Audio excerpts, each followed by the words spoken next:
Hello guys, श्वसन तंत्र की बीमारी के महत्वपूर्ण प्रश्न अधिकांश एग्जाम में पूछे जाते हैं। गाइज, वो सभी प्रश्न जो आपकी एग्जाम के लिए इंपॉर्टेंट हैं, आज वो सभी क्वेश्चन मैं लेके आया हूं। गाइज, मैंने आपके लिए सभी क्वेश्चन इंपॉर्टेंट और सिलेक्टेड लिए हैं। आप कोई सी भी एग्जाम की तैयारी कर रहे हो, आपके लिए ये वीडियो इंपॉर्टेंट होने वाली है। गाइज, वीडियो को स्किप मत करना, प्लीज एंड तक बने रहना, क्योंकि मैंने प्रत्येक क्वेश्चन का 2 बार रिविजन करवाया है। गाइज, अब चलते हैं क्वेश्चन सेशन की ओर। गाइज, क्वेश्चन नंबर 1 है, जब आप सामान्य स्थिति से 1 मिनट में श्वास लेना कम कर दे तो उस बीमारी को कहा जाता है।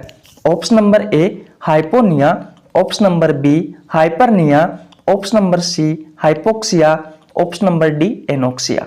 तो गाइज, आपका जो राइट आंसर होगा वो होगा option number A hypopnoea. Guys, आप 1 मिनट में कितनी बार श्वास लेते हो? सबसे पहला मेरा क्वेश्चन है कि आप 1 मिनट में कितनी बार श्वास लेते हो?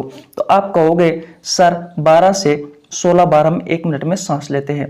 अगर आप 1 मिनट में सिर्फ 7 से 8 बार ही श्वास ले पा रहे हो तो दोस्तों आपको एक बीमारी होगी और उस बीमारी का नाम है हाइपोनिया। अगर दोस्तों आप 1 मिनट में 20 से 22 बार यानी कि 12 से 16 बार से अधिक बार श्वास ले रहे हो तो आपको एक बीमारी होगी और उस बीमारी को कहा जाता है गाइज हाइपरनिया। क्या कहा जाता है? हाइपरनिया कहा जाता है। गाइज, मैं आपका एक बार और रिवीजन करवा देता हूं। आप 1 मिनट में सामान्य व्यक्ति होता है वो 12 से 16 बार श्वास लेता है। अगर आप 1 मिनट में सिर्फ 7 से 8 बार ही श्वास ले पा रहे हो तो आप में एक बीमारी है और उस बीमारी को कहा जाता है हाइपोनिया।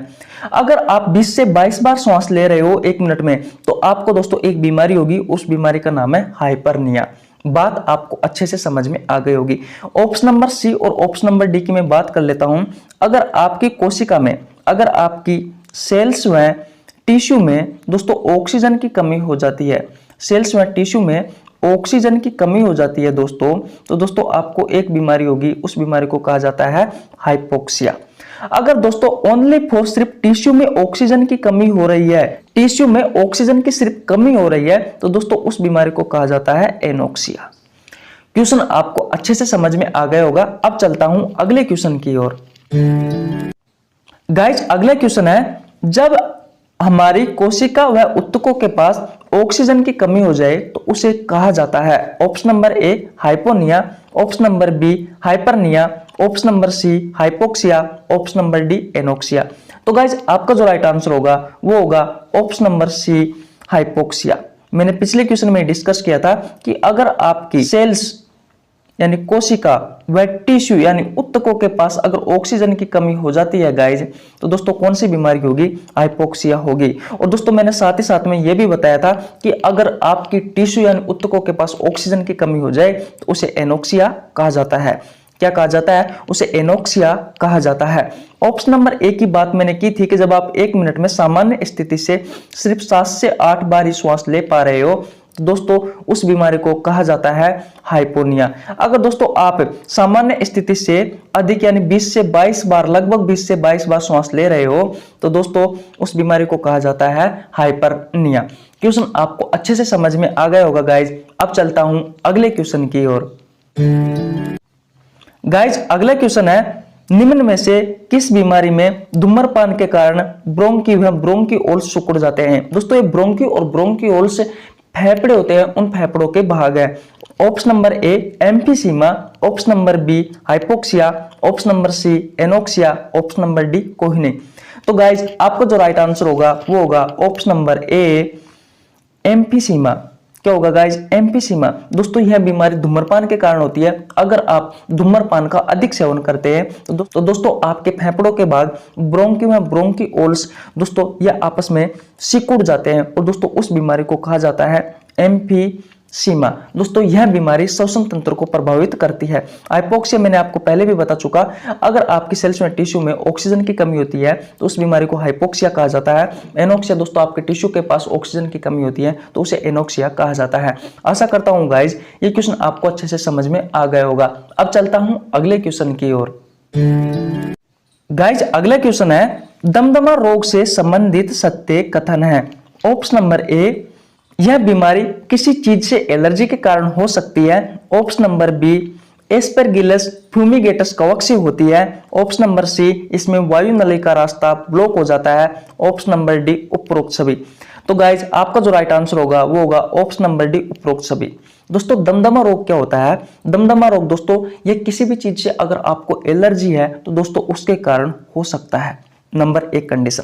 नंबर दूसरे कंडीशन की बात की जाए तो दोस्तों यह एक कवक जनित रोग है। और दोस्तों उस कवक का नाम क्या है जो दोस्तों दमदमा रोग का कारण है? तो दोस्तों उस कवक का नाम है एस्परगिलस फ्यूमिगेटस। इस कवक के कारण दोस्तों दमदमा रोग होता है। ये कवक क्या करता है, हमारी वायु में उपस्थित होता है और वायु से दोस्तों हमारे जब हम श्वास लेते हैं तो हमारे फेफड़ों के पास चला जाता है और फेफड़ों के पास जाकर के दोस्तों ये क्या करता है, हमारी जो वायु नलिका होती है, जो ट्रेकी होती है, जो विंड पाइप होती है, उसमें जाकर के जम जाता है और दोस्तों हमारी ये वायु नलिका का रास्ता को ब्लॉक कर देता है, जिससे दोस्तों हमारे शरीर में हमेशा ऑक्सीजन की कमी रहती है और दोस्तों यह दमदमा रोग श्वसन तंत्र को प्रभावित करता है। इसलिए दोस्तों आपका जो राइट आंसर होगा वो होगा ऑप्शन नंबर डी, उपरोक्त सभी।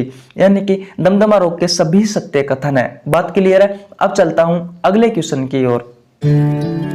गाइज अगला क्वेश्चन है, न्यूमोनिया नामक बीमारी किस जीवाणु से होती है? Option number A, diplococcus. Option number B, streptococcus. Option number C, दोनों। ऑप्शन नंबर डी, कोई नहीं। तो गाइज आपका जो राइट आंसर होगा वो होगा ऑप्शन नंबर सी, दोनों। क्योंकि दोस्तों न्यूमोनिया जो बीमारी है ये एक जीवाणु जनित बीमारी है। ये एक जीवाणु जनित बीमारी है और दोस्तों ये दो जीवाणु से होती है। एक का नाम है डिप्लोकोकस और दूसरे का नाम है दोस्तों स्ट्रेप्टोकोकस। ये दोनों ही दोस्तों गंदे पानी में पाए जाते हैं। जैसे कि अगर आपने एसी के पानी को अगर साफ नहीं किया, बहुत दिनों तक रखा गया, तो दोस्तों उसमें ये जीवाणु पनप जाते हैं।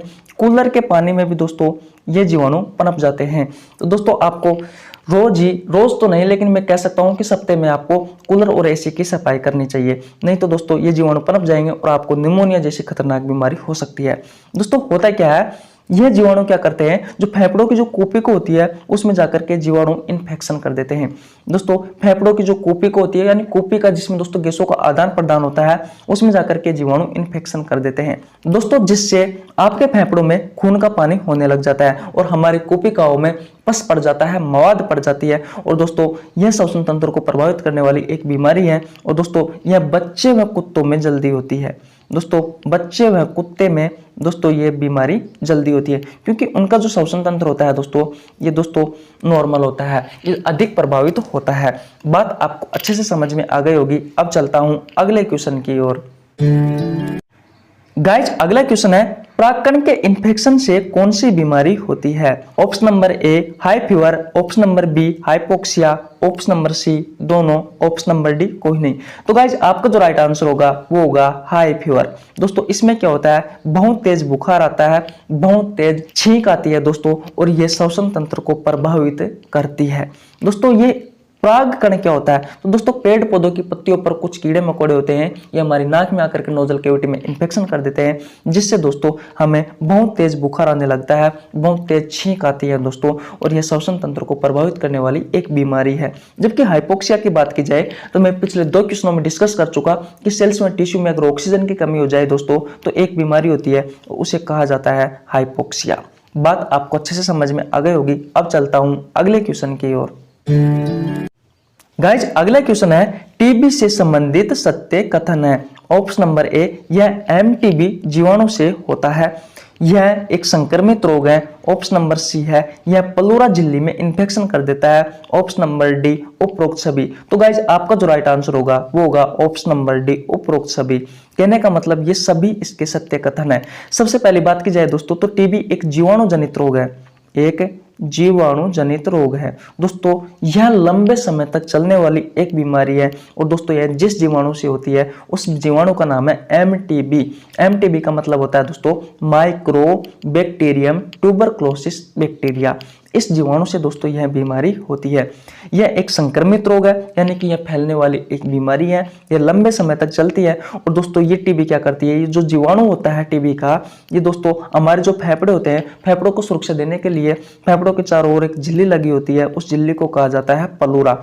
उस झिल्ली को क्या कहा जाता है, प्लूरा कहा जाता है। इस प्लूरा झिल्ली में जाकर के इन्फेक्शन कर देता है दोस्तों, जिससे दोस्तों हमारा श्वसन तंत्र प्रभावित हो जाता है। और दोस्तों टीबी के लिए एक टीका लगाया जाता है, उसे बीसीजी का टीका भी कहा जाता है। आशा करता हूं गाइज आपको ये क्वेश्चन अच्छे से समझ में आ गया होगा। अब चलता हूं अगले क्वेश्चन की ओर। गाइज आज का हमारा अंतिम क्वेश्चन है, सीमेंट की फैक्ट्री में काम करने वाले लोगों के फेफड़े होते हैं। Option number A white lungs यानी कि सफेद फेफड़े, option number B black lungs यानी काले फेफड़े, ऑप्शन नंबर सी दोनों, ऑप्शन नंबर डी कोई नहीं। तो गाइज मैं आपको बता दूं, आपका जो राइट आंसर होगा वो होगा option number B black lungs. दोस्तों होता है क्या, सीमेंट व कोयला की फैक्ट्री में काम करने वाले जो लोग होते हैं दोस्तों, जो मास्क का उपयोग नहीं करते, उनके क्या होता है दोस्तों, कोयला के छोटे छोटे कण, सीमेंट के छोटे छोटे कण दोस्तों श्वास के द्वारा हमारे फेफड़ों तक पहुंच जाते हैं और हमारे फेफड़ों के रंग कैसा कर देता है, काला कर देता है। उसी तरीके से दोस्तों जो कॉटन की फैक्ट्री में काम करते हैं जो मजदूर, जो मास्क नहीं लगाते दोस्तों, उनके श्वास के द्वारा जो कॉटन के छोटे छोटे कण होते हैं वो हमारे फेफड़ों के पास चले जाते हैं और हमारे फेफड़ों के रंग को दोस्तों सफेद कर देते हैं। कौन सा कर देते हैं, सफेद कर देते हैं। तो दोस्तों आपको ध्यान रखना है, कॉटन की फैक्ट्री में काम करने वाले जो मजदूर होते हैं उनके फेफड़े सफेद होते हैं और कोयला व सीमेंट की फैक्ट्री में काम करने वाले लोगों के फेफड़े कैसे होते हैं, ब्लैक होते हैं। तो दोस्तों कैसी लगी वीडियो, अगर वीडियो अच्छी लगी है तो वीडियो को लाइक कर सकते हो, हमारे चैनल को सब्सक्राइब कर दीजिए, बेल आइकन को प्रेस कर लेना जिससे आपके पास हमारी वीडियो का नोटिफिकेशन टाइम टू टाइम पहुंच सके। मिलते हैं नेक्स्ट वीडियो में। जय हिंद साथियों।